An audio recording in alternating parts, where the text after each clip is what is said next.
I think I fixed it, but now I'm putting you back in the, maybe not. Oh. Sorry, you guys. This is bad.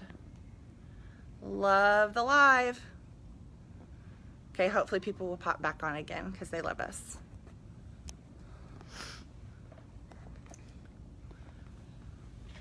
Okay, are we back? I think we're back. It says live. Okay, we're back. Oh my goodness, guys. One day left This. before break. Did we mention that? One day left before break. Okay, back to vocabulary. Okay, so Back. We were at the point where Betsy was about to tell you an amazing statistic Yes. about vocabulary. yes. Okay, so 6-year-olds have a expressive vocabulary. So what they're able to share with us To say, yes. say verbally of 2,600 words.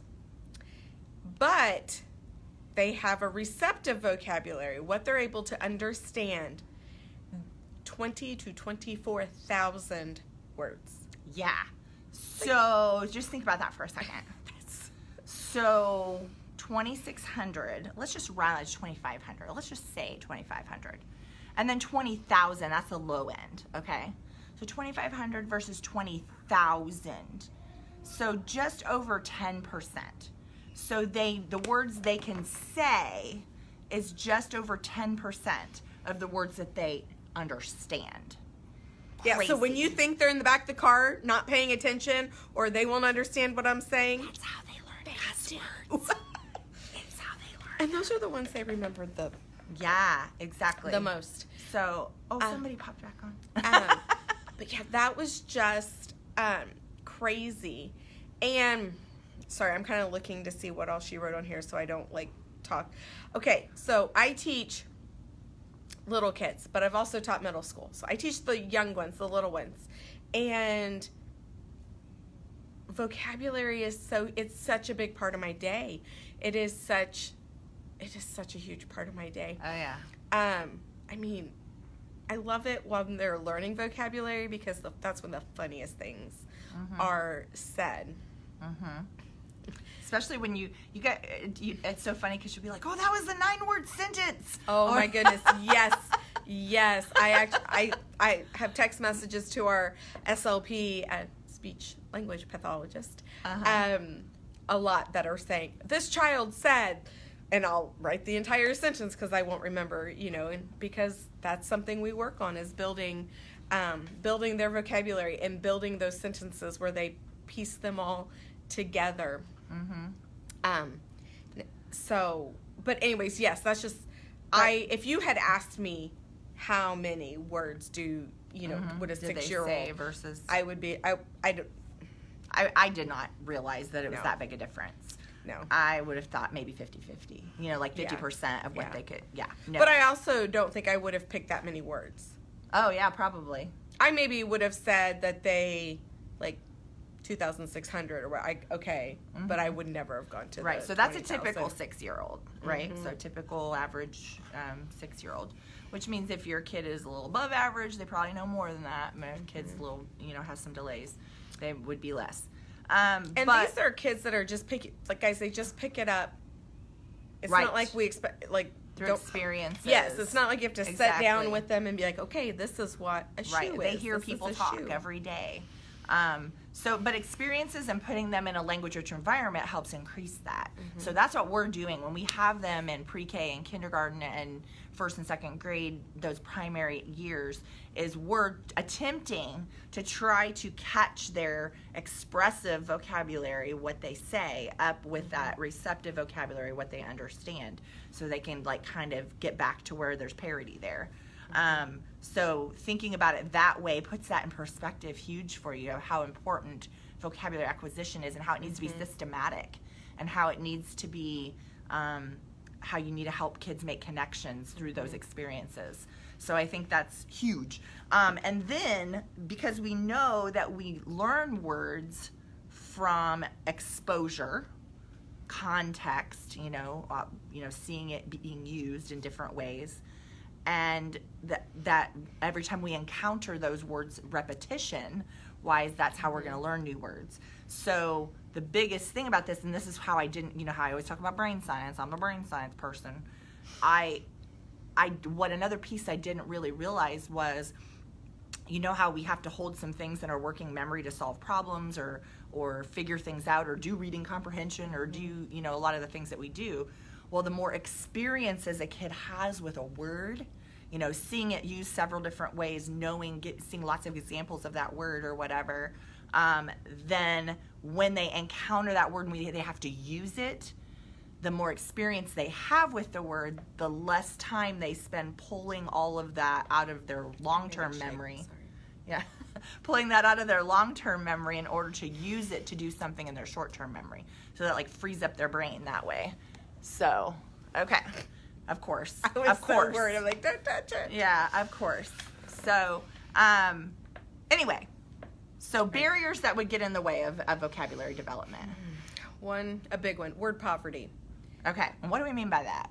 What do you mean word poverty? Like they're poor? Yeah, They're just, yeah, exactly. Right, they have not been exposed. Like we've talked about reading. Read to your child. Read. But also talk to them. Talk to them. Tell them what you're doing. Talk about what's happening. You're driving down the road.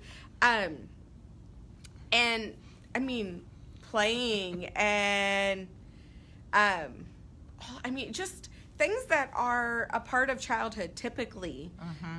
That's how you build vocabulary. Yeah, There's nothing, it's not like you have to sit down with flashcards or picture cards and say, this is a truck. This is what a truck looks like. And think about how much economic status either adds to vocabulary or it doesn't because of the experiences they can do.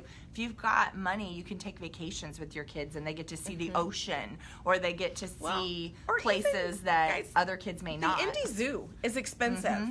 And just even that, like going to the zoo, going to things like that. That's why we do field trips in school because a lot of kids don't get to do those experiences with their families. So a lot of the field trips that we take are to add to that language acquisition. I actually, because I have kids from multi-grade levels in my room, I do a lot of virtual field trips because my kids go, but I don't necessarily go with them because they go with their grade level. And I do, if you get on YouTube and type in virtual field trip zoo, virtual field trip farm, there's beach, things like that you get to go on a field trip with these kids. And they, their teacher's talking and they're learning and stuff. But at the same time, I can pause or I can talk, oh my gosh, preparing them for what they'll see. Just different things like that. And giving them more exposures to the same things over and over again. So even if you're limited, like you're a teacher and you're limited to what kind of things you can do in that sense, that's where technology is fantastic. Use that virtual route for sure. Yeah. Yeah, sorry, Jake, about that. We had a little technology flub and had to start over because of me. That was me. Well, I told you to do it. I know. I felt bad. My favorite part. Sorry, I'm going to say this. My favorite part is she looks over. She goes, "Oh, finished," and touches it, and then goes, "I didn't mean to do that." Well, I didn't think that's what it meant. I thought it meant get the rest of that crap off our screen that was there. That's exactly what you said you were doing. Yeah, oh my God! Like I said, I'm one a mess. day left. I'm a mess. We got this. One day left. Okay, so on top of word poverty, also things like language delays, speech delays, the language delay portion of ASD, of having an autism spectrum disorder, the learning disabilities. I mean, obviously, if you're having trouble decoding, it's going to be harder for you. I'm so sorry. I just read Jake's comment. That's hilarious. Sorry, babe. Yeah, we didn't mean to. That was totally my bad. But all of these can be barriers to learning vocabulary. So, of course, as always, we have strategies for helping you guys to teach vocabulary to our kids, even our kids with disabilities, because they need these things too. They just might need them more times. So let's start. What's one that you would like to talk about? Well, one would be when you're teaching new words. And let's say this would be more for, yes, we've talked about teaching vocab to children as they are young, and what we're getting ready to talk about would be more teaching vocabulary as they're a little older, teaching it in a classroom setting. But you could also do it in discussion ahead of time and then start to try to read about it. Right. That too. Well, I'm So, just yeah. saying I didn't want people to think I was expecting them to do this with their 5-year-old. Well, no. Well, yes and no. So let me push back a little bit on that. Okay. Because let's say the new word you're going to want to teach them is, let's see, we're at Christmas right now. Let's say we're going to teach them about, oh gosh, what's something Christmassy that little kids may not know? Like Hearth. Okay, hearth. So let's say you encounter this somewhere. You're at a friend's house visiting or family members, and they have a fireplace which has a hearth. And someone says that word, and your kid's like, I don't know what that means. And then you can talk about it in context. Say, Okay, a hearth right. is just this part of a Right, fireplace. but what I'm saying is I meant all of these. Some of these are teaching word parts, root words. I'm just saying yeah. that's what I was getting at. Okay. Not this top one necessarily. I'm talking about all of Okay. them. I don't missed expect we don't expect you to teach your 5-year-olds root words. Well, you can. Yeah. Go for it. More power to you. I'm just saying we don't expect it. Yeah. No, that's what I was getting at. Don't think that this is what we're, yeah. Okay, so you were okay. generalizing. Yes, Gotcha. all of them. I was giving a precursor, I guess. Again, one day before break. Sorry. Oh, let's just hope my outfit just speaks for our video this week. Yeah, there really is good info here, I promise. There is. Okay, so when you're teaching a new word, teach it in the context of meaningful subject matter. Facilitating that discussion. Mm-hmm. And I said the word hearth because I will use my Apple TV to put a fireplace on my TV through YouTube, and we have talked a little bit about different words for that. Mm-hmm. And so that's what hearth Mm-hmm. came up with. Or we've been listening to Christmas songs, and there's some odd words in Christmas songs. And like Yule. Yeah. So and stuff like that. Yeah, for sure. So but definitely, and right now this is meaningful because I don't think it would be as meaningful if we were discussing this stuff in July. Mm-hmm. Well, not July because I don't have my kids in July. Right. But March.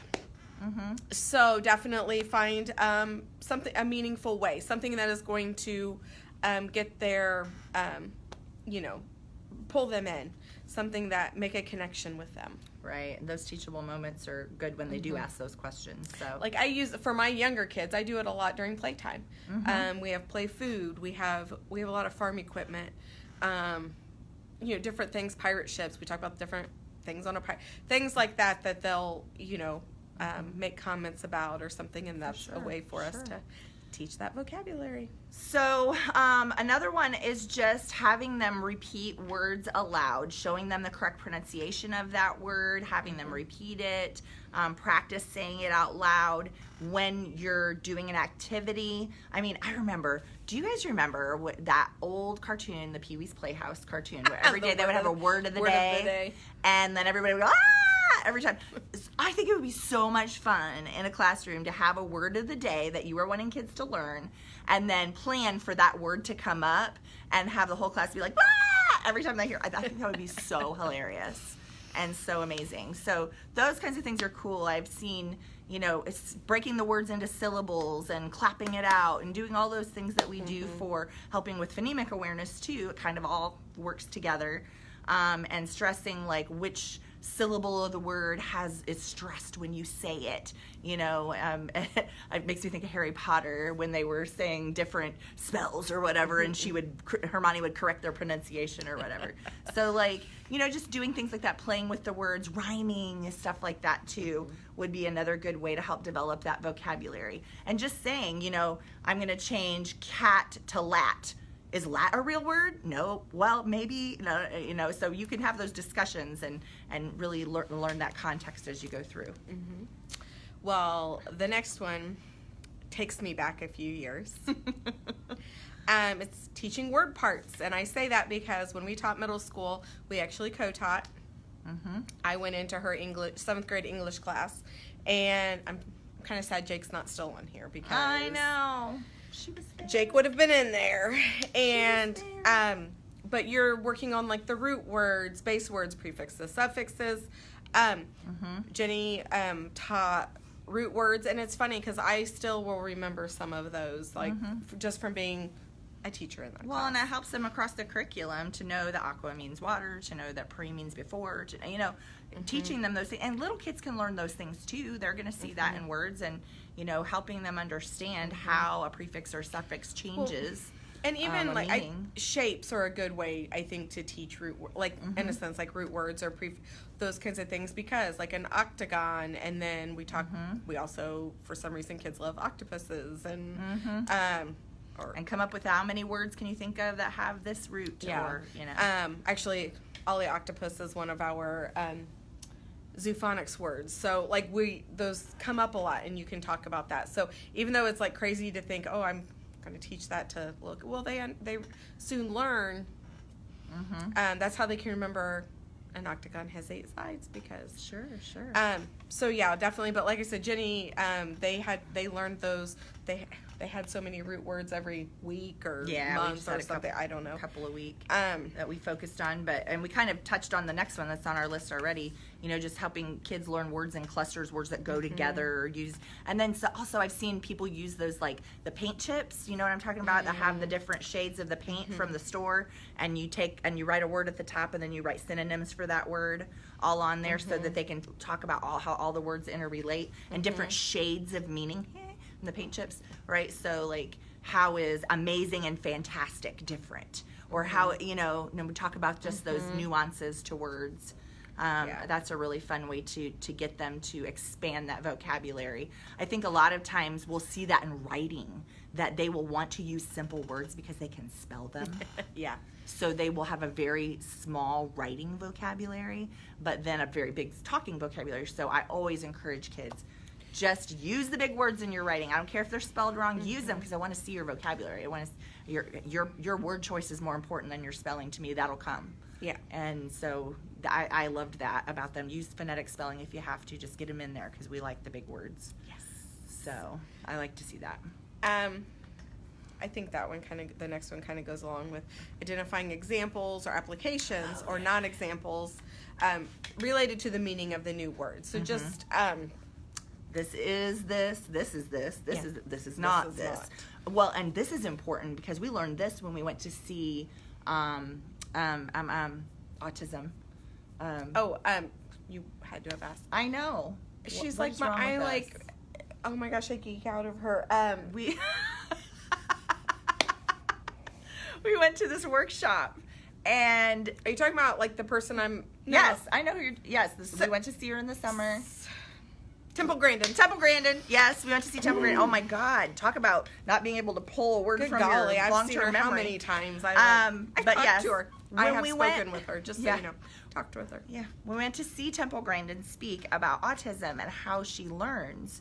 She talked about, number one, she learns in pictures, but number two, this was the part that like light bulb went off, because even as a teacher for a very long time, I didn't really think about it this way.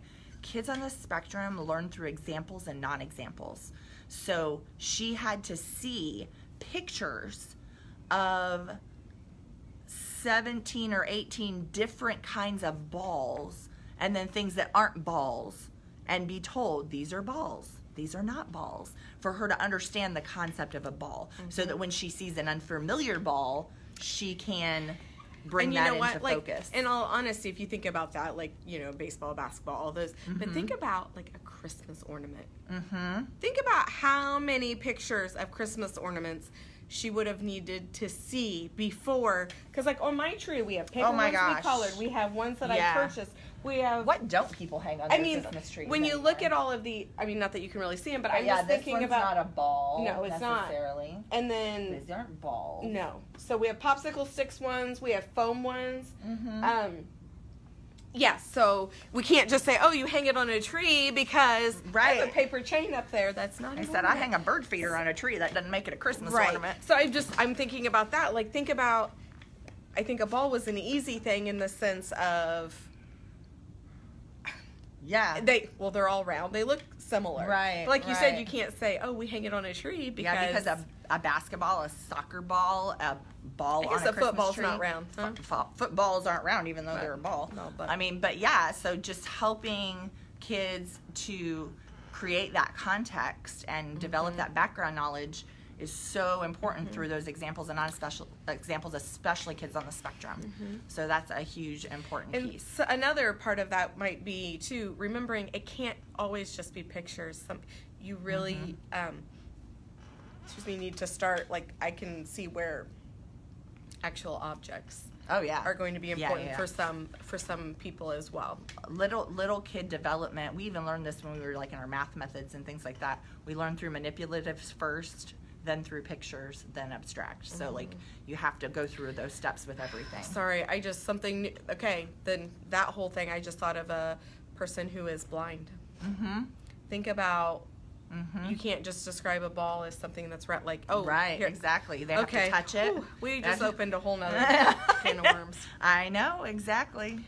So yeah, the examples and non-examples is pretty important, especially to kids on the spectrum, kids that have blind, low vision. All of that will, anytime that they're losing a sense, you're going to have to compensate for that somehow. Absolutely.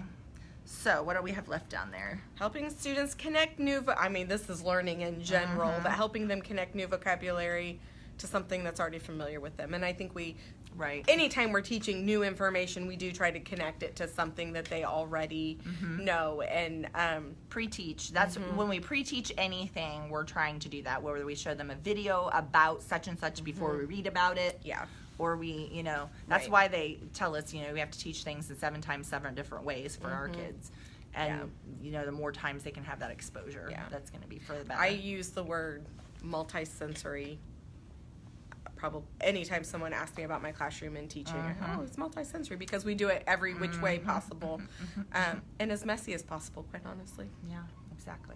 But so we hope we gave you some awesome ideas about vocabulary and why it's important, and some strategies for tackling that with your kiddos. So now I'm going to totally shift gears on you, and we're going to talk about the Dyslexia Bill.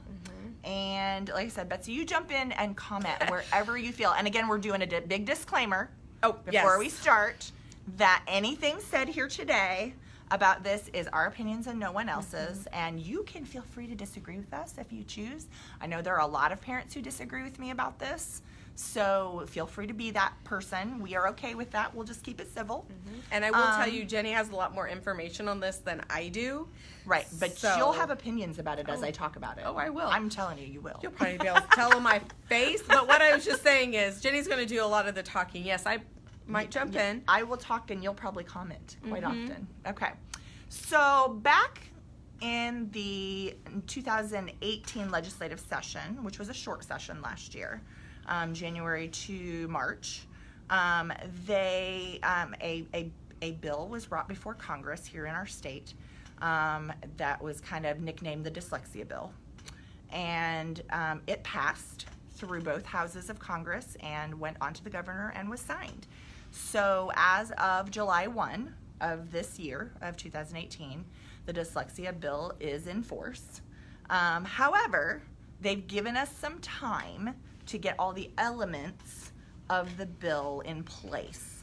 And by next school year, which is the fall of 2019, we actually have to start doing all the things that were in the bill. So this is kind of like our year to get all the requirements in place, and then next year is when we start actually doing things with kids. So number one, first and foremost. Wait, let me back up. Doing the things that they have required. Right. We're already doing things with your kids.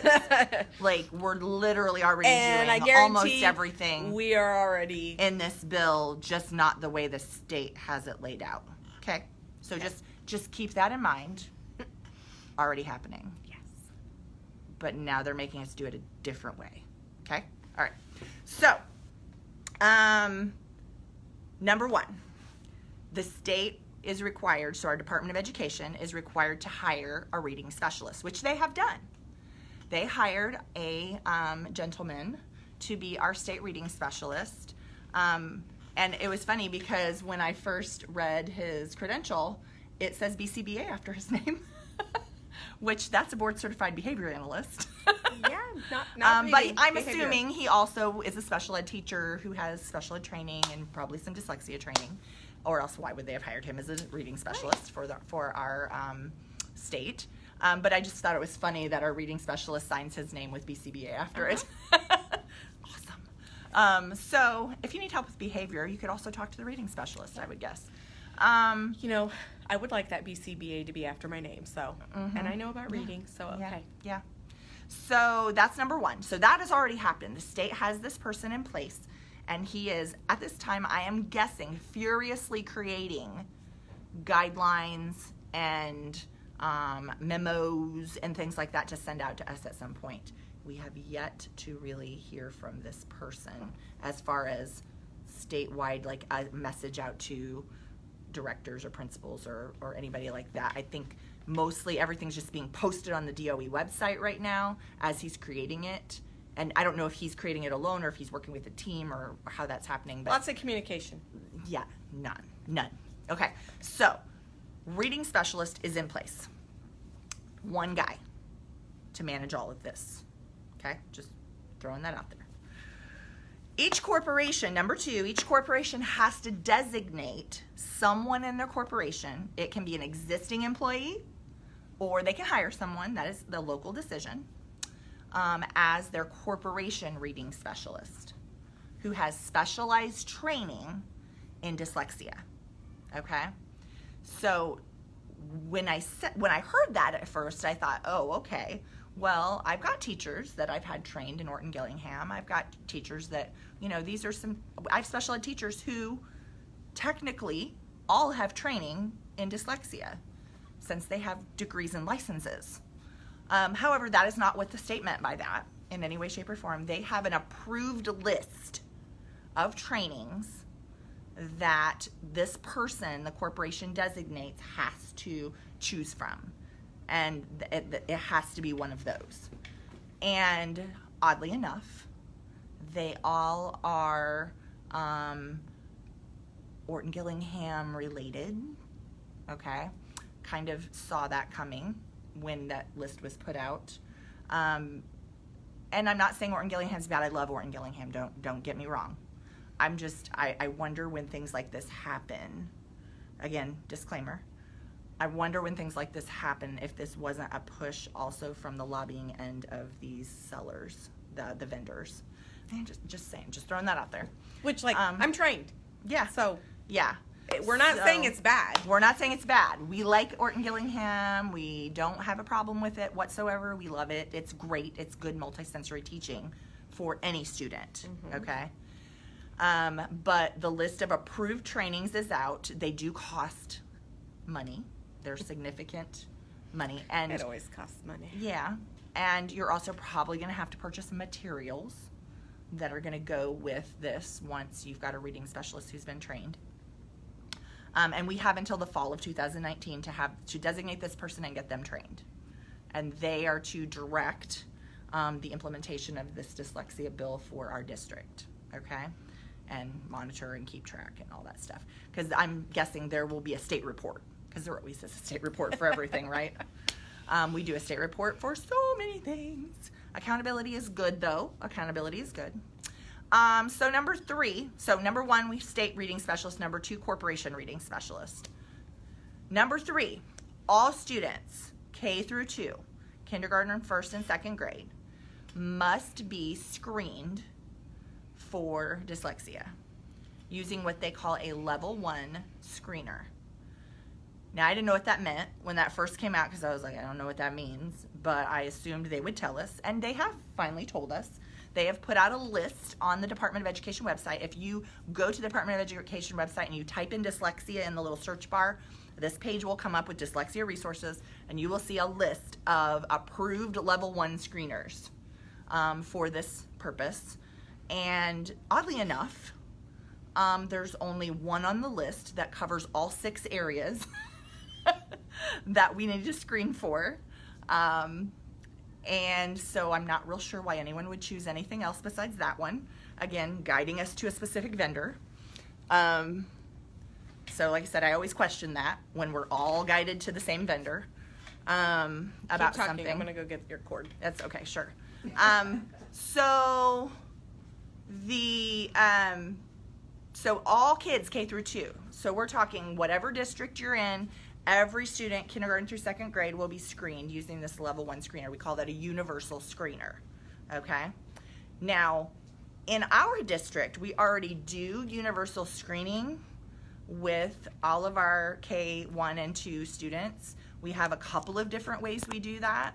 And then I know other districts also already do that. But, we are so good today. Yes. Okay, never mind, we just gotta talk fast. We'll talk fast. So,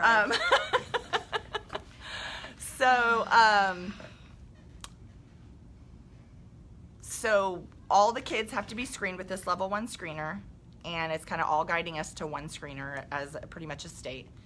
So we're choosing our screeners right now at the district level. So we kind of put a team together. I know in our district, I'm sure other districts have put teams together to pick their screeners also. And then any student who does not do well or is at risk for dyslexia on this level 1 screener must take what's called a level 2 screener, which again, when that first came out, I didn't know what that meant, but now there is an approved list of what tests are approved to be level 2 screeners. And so my first thought, okay, Betsy, tell me what your first thought is on any kid who's at risk in kindergarten for dyslexia. What does that statement mean to you? They haven't been exposed. They haven't been exposed, or exposed to curriculum, exposed to right, or how many false positives do you think we're going to get in kindergarten for being at risk for dyslexia? Oh my gosh. I can't even imagine. Here, never mind. Yeah.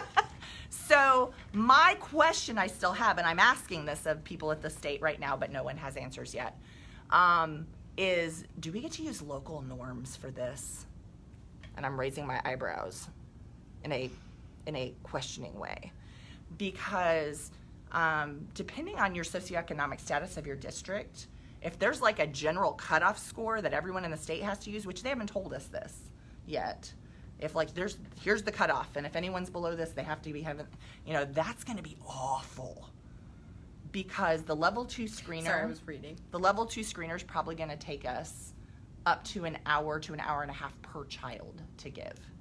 Is it And given I'm individually? Individually.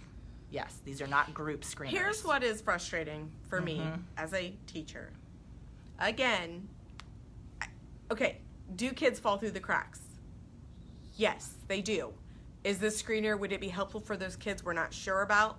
Yes, but it's for those kids where this again is looking at us as teachers and saying we are not capable of recognizing we don't when trust a student is as struggling to tell us when your child is like struggling. I said, would I like to have a screener like this on hand as needed? Yes.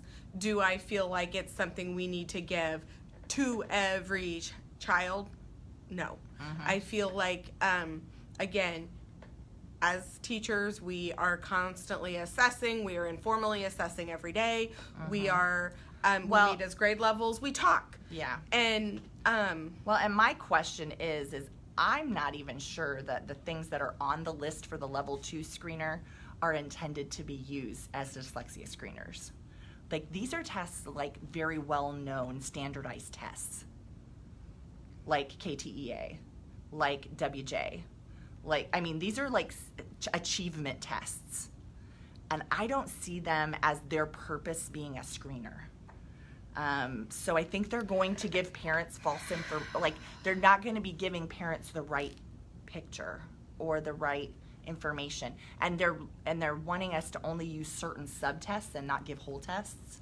And that's not a full picture. That is so counterintuitive to what I know about assessment and what school psychologists would say to you about assessment and the purpose of standardized assessment. And if you're using something like that as an assessment tool, then you are not able to use that in evaluation, like if we're using pieces and parts of that to test for dyslexia, I do this because, like you said, it's by not the way, dyslexia. schools can't diagnose dyslexia. No. Just, putting that out there. It's a medical diagnosis. It's a medical and clinical diagnosis. A school can never, ever, ever tell you that your child is dyslexic. We can say your child might have some characteristics. We can say if you'd like to look into it further, you can at your own expense with someone outside of our school. But a school only finds a child eligible for educational eligibility. There is no medical diagnosis tied to that, and dyslexia is a medical diagnosis. But it's also, so what I was going to say is we, as a school, can test for different things, and we often, our school psychologists use these achievement tests. If they are being used for these achievement, we can't use the same one, and that, again, starts to limit what you're... Right. Or, like I said, depending on... there's not enough guidance out yet for me to say whether or not we'll be able to use what they've already done and as part of the assessment later if we have to end up going to special education testing. I don't know. But right, regardless, I don't know. And so then on this level 2 assessment, so however many kids fail, okay, K1, well, hang on, back up. One more thing. Yes. Depending on who's administering the test, no, you couldn't. That's true. Yeah, possibly. True. Because, our school psychologists are the ones that administer all of their... Right. However, achievement testing, as long as it's an achievement test, teachers are allowed to give that as long as they've been trained. So we would just have to make sure they were trained. So... Okay, that's a piece. We're going to have a discussion about this later. Well, and like I said, all of this is so, we don't have any guidance on all the details yet. I'm giving you the highlights. So, well, and another one was, like you said, no guidance about what time of the year. Because I feel like there's no guidance about what time of the year we're supposed to give the test either. Is that a local decision? Do we have to give it second semester? Do we, I hope it's second semester, at least in kindergarten. So there's that. Then let's say we have that, however much kids that don't do well in the level 1, they take the level 2, and they, quote unquote, fail the level 2 screener, which again, we still don't know what that means yet. Is there a cutoff score? Is there, is it to our own local decision? Is it, local norms, hopefully? I don't know. But kids who don't do well on the level 2 screener then are required to be placed in a reading intervention, okay? Which some people call RTI, some people call it MTSS, multi-tier system of supports. Okay. So are we waiting this whole time to put them in these interventions? Because good golly, that's a long time. I don't think we need to wait. I know. I'm not expecting you to actually answer my question. I'm just throwing it out there. As a teacher, you do what's best for kids, and what's best for kids is starting the intervention as soon as possible. Yeah. So yes. So those that quote unquote fail or don't do well on the level 2 screener, they have to be in an intervention, and then we have to progress monitor that intervention, and we have to determine whether they're making progress over time. And if they're not, again, not much guidance on that yet either about how long the intervention has to be or what, nothing like that, then they are to be referred for testing for specific learning disability, which again, we are already doing this. Are they putting any requirements on what the intervention will look? I know there is a caveat about what the intervention will look like. The intervention has to be a multisensory program. Again, they're guiding us back towards OG. That's just, or one of the other OG related interventions. So Orton Gillingham kind of is the be all end all in the eyes of a lot of the parent organizations. But there's other programs out there that are OG related. One of them I can think of, Linda Mood Bell would be another one. But there's some other ones that are related. Wilson, I believe, is another one. But those programs may be, I don't know if there's going to be an approved list of interventions or if we get to choose or how, I don't know. That part hasn't come out yet. Like I said, she had most of the information about this because in all honesty, my kids already are with me with, Yeah, they've already been qualified. They've already been qualified, so I don't, this isn't So something what I do think is there's going to be an exception. Like if a kid already has an IEP and they've already been qualified, I doubt they're going to have to rescreen and do all that. So they'll probably be exempt. I was just going to say, though, my thoughts are this is getting those interventions to those kids later than possibly what they could have, like, right. No, I'm not saying a school has to wait to do the interventions. I don't know. But I'm just saying, in my head, this is... Like I said, I don't know. I'm guessing we will have a lot of latitude about when we give the tests. So maybe we would give them early in first and second grade, but later in kindergarten. I mean, I don't know. So we'll see. We'll see how that all falls out. But because I just wanted you to know what we know. And this is what we know so far. So out there right now, schools all across Indiana are deciding on their level 1 and level 2 screeners. They're picking a reading specialist. They're picking which training that person's going to get. And then they we'll see what falls down next from on high. And like I said, we don't know.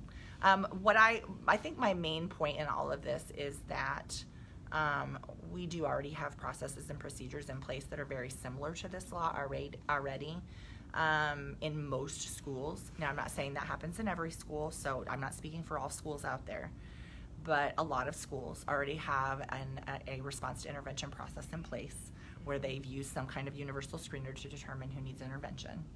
And if they're keeping data and they're doing due diligence on their interventions, a lot of those kids do make it to special education testing if it's needed. But the purpose of RTI and MTSS, the multi-tier system of supports, is not as a path to special ed. Can I make that clear again? Not as a path to special ed. It's to prevent kids from having to go to special ed testing. Hopefully they make progress on those interventions and they rejoin their peers in general education for the majority of their school day instead of being pulled out for these interventions. And that special education never comes into play. That's the purpose of response to intervention, is to prevent special education, not to find kids to test for special ed. So just wanted to make that point clear. I hope it's clear. I hope it's clear. Okay? Just throwing that out there. Oh. All right. I think I've bored you enough with my legalese today. And how else can we drop and do and what? I mean, how? I know. Literally no more technical. Well, let's not say that because something else could still happen. We've got a second here. Yeah, make sure you hit share after you hit finish instead of delete. Oh, goodness. I don't think I deleted the other one, did I? No, you shared. Okay, good. I think. Whew. I don't know. All right, hopefully. So this is a two-parter. This is take 2. You're so if you're watching so this one right now, make sure you go back and watch and laugh at us in part 1 of this. And you guys have a wonderful, wonderful holiday. Yes. And we will see you after Christmas for our reading comprehension live next Thursday. Same time, same place.